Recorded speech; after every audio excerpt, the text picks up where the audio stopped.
Hello, welcome to another edition of Trial by Magus. Today we're going to be taking a look at the Messerschmitt Me.163 Komet. This was a late war rocket interceptor, in fact the world's first operational rocket-powered fighter aircraft. Now this was definitely an interceptor-type aircraft. Her job was not to enter into dogfights with American fighters like the Mustang or the P-47 Thunderbolt. No, what this thing was meant to do was engage high-altitude formations of strategic bombers. And to accomplish that, she was armed with a pair of Mk-108 30mm cannons, the same type you'll see in many of the late war German aircraft like the Messerschmitt Me.262. In order to get her up to those altitudes that the bombers were incoming at in a very limited amount of time, she was armed with an HWK Walther single-stage rocket engine.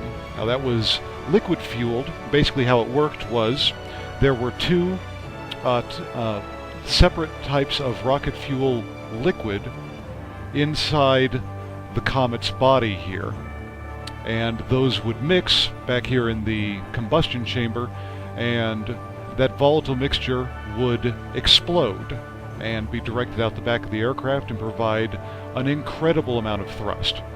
So this thing would lift off and proceed to altitude like a space shuttle, and then from there she became a glider. And the idea was, on her way back down, the Comet would make one or two passes attacking the bombers and then proceed to her landing fields, where most of the pilot losses for this aircraft occurred.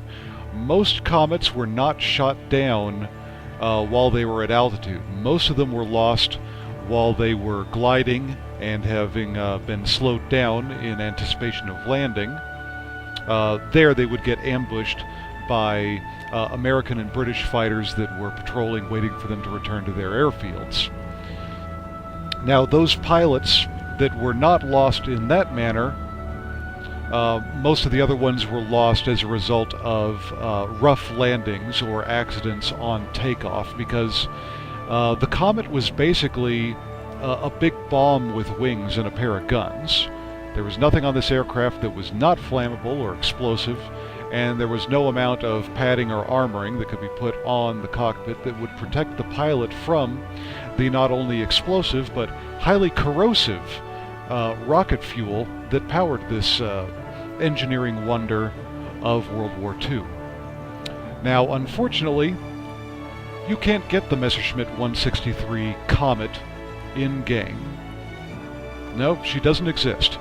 In order to get this aircraft, you have to buy yourself the Japanese Mitsubishi J8M fighter, which is a Tier 8 premium. I may sound a little bit salty about that, and here's why. The Germans used this aircraft operationally. It saw combat, and plenty of it, despite the fact that it was not able to change the outcome of the war because, well, it was introduced too late and in too few numbers. Japan was sent plans for aircraft like this and other X-planes that the Germans were working on towards the end of the war via U-boat courier, but the Japanese didn't even get a test bed airborne, let alone operationally use the aircraft. So in my opinion, there's no reason that they should have it and the Germans not. Same thing goes for the Henschel 132 Volksjager, or Salamander. That aircraft was taken from the Germans and given to the Japanese to use in their new Japanese Army Air Force line, capping off that tech line at Tier 9 and 10. Now, tactics-wise, the Komet is most effective at high speeds, high altitudes, and sucker-punching aircraft that really can't fight back.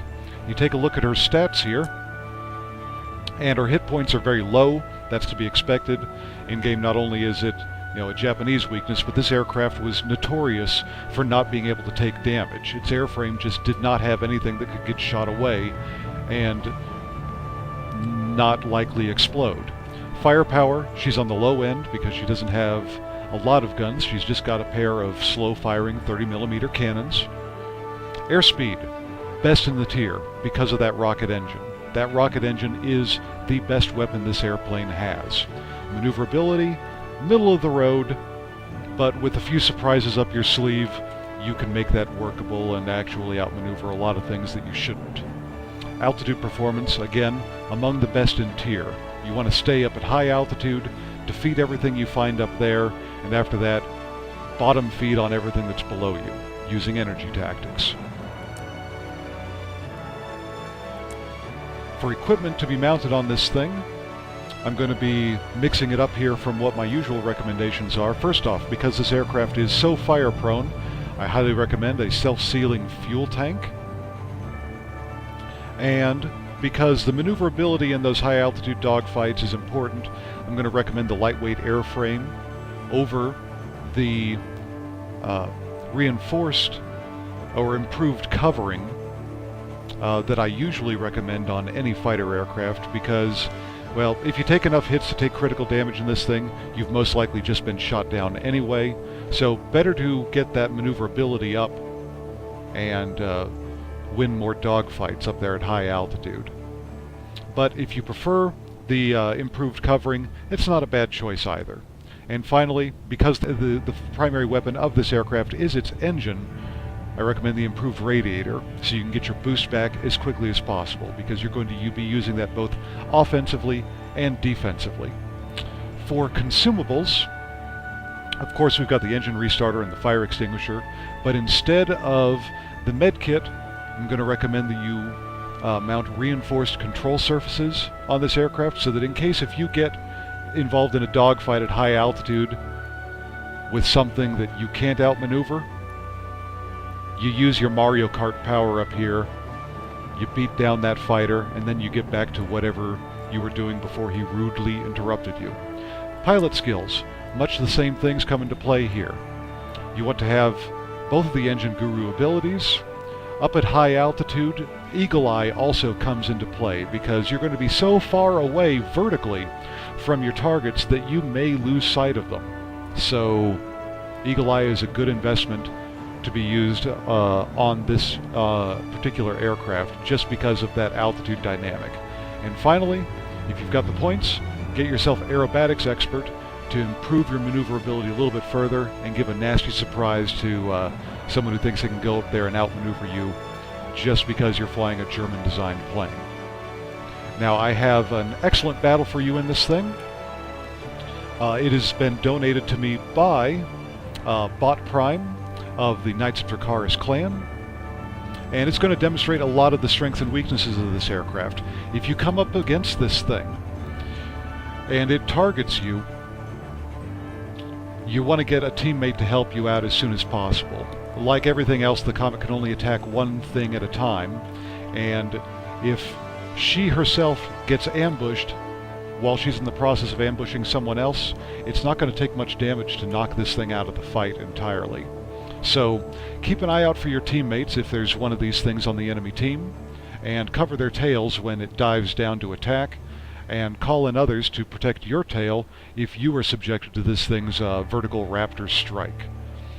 Finally, I must offer thanks to Hawkeyededic of the Community Ace team.